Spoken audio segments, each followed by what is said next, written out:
kuidas ma otsuseid vastu võtan. Et kui on nii kiire, siis paratamatult tekib mingisugune ärevus. Ja ma pean tegema väga tähtsaid otsuseid.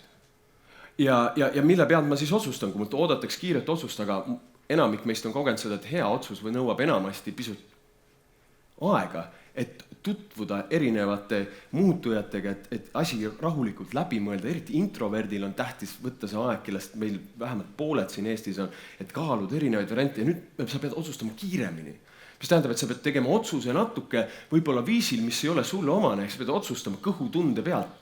Või siis nagu lootma mingisugusele mõttele, mille keegi teine sinu ettevõttes või organisatsioonis välja mõtles. Või võib-olla sult endalt nõutaks vastutust otsuse eest, aga jube ebameeldiv on vastutada otsuste eest, mida sa ei ole saanud põhjalikult kaaluda. Ja siis tekib kahtepidi hirm. Üks hirm on see, et äkki ma teen halva otsuse ja teine on reaalne hirm, et kui ma tegingi halva otsuse ja kui mitte kõik organisatsioonid, nii nagu Elisa siin näitas, ei soodusta vigade tegemisprotsessi, siis võib olla siin juures ka hirm oma tuleviku pärast. Mis saab üldse edasi, kas mind respekteeritakse peale seda, kui ma võtan nii-öelda riske.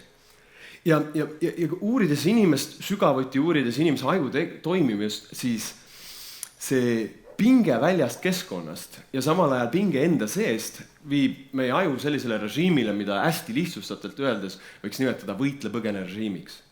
Mis on ürgne osa meie ajust, mida me jagame ussi ja sisalikuga, mida me jagame iga imetaja, kes peale ussi ja sisaliku siia maailma tulid, ja siis iga teise inimesega.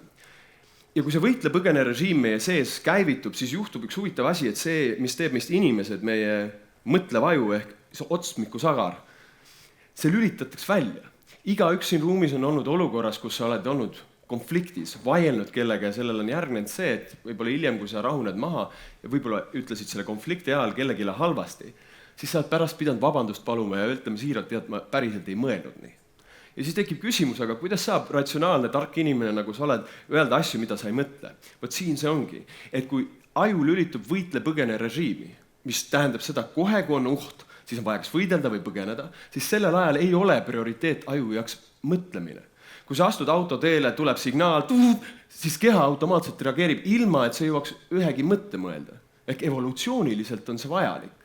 Aga täna on olukord selline, et ei ole vaja seda signaali, vaid piisab sellest, et öeldakse, et kiire on või käidaks närvilise näoga sinu ümber ringi või tuleb liiga palju e-maile, millele sa ei jõua vastata normaalse aja jooksul ja sinu aju läheb sinna režiimi. Ja mis siis juhtub, kui ta sinna läheb, on see, et otsmiku sagar, nii nagu me nägime, et autosignaal tuli, keha hüppas automaatselt tagasi ja mõtelda midagi ei jõudnud.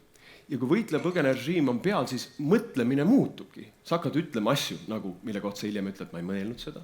Pluss ka ära võime vaadata erinevatele muutujatele otsa ja kaaluda stsenaariumeid, mis juhtub, kui ma valin ühe alternatiivi, teise või kolmanda alternatiivi. Ehk kaob ära otsustamise võime. Samamoodi kaob ära pikaaegsete plaanide tegemise võime, sellepärast stressi all aju keskendub ellujäämisele nüüd ja praegu.